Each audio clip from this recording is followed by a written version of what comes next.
Ora mariny mampatsara olo fafagna, rariny loatra donko azany fidiana. Io koa resaka tambitamby, raha karaha zegny tsy ahidiany. Kombo amin'olo tiane, na tsy atoro aine. Fanao, anao safidiko anao, anao safidiko anao. Aya koa hitako karanao io dra. Fanao, anao safidiko anao, fanao safidiko anao. Aya koa hitako karanao io dra. Haiko tsara fagny misy miketriketriky, tetitetiky andeha animba. Atao dimiady ambato zegny, tsy voahozongozona, de masiroily dance me manozona.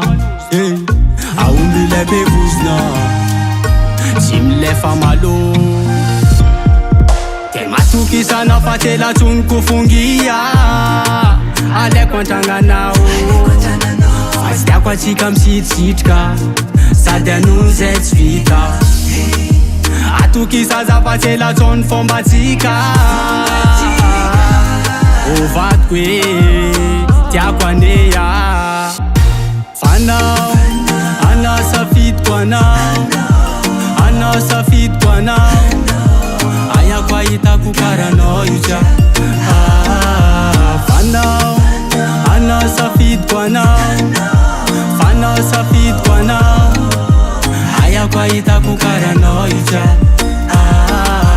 Nazotazy manitsy mezako ankilana fatseniko, na marary za fatseniko.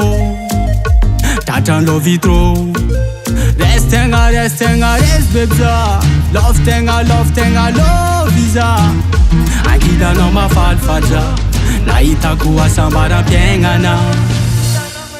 Te matokisana fa telatsoniko fongia, aleko antranganao. Fa tsy tiako atsika misitisitrika, sady anony zay tsy vita. Atokisa zafa telatsony fombatsika. Ovadiko hoe tiako andeha. Fanao, anao safidiko anao, anao safidiko anao. Aya koa hitako karanao io dra. Fanao, anao safidiko anao, fanao safidiko anao. Aya koa hitako karanao io dra.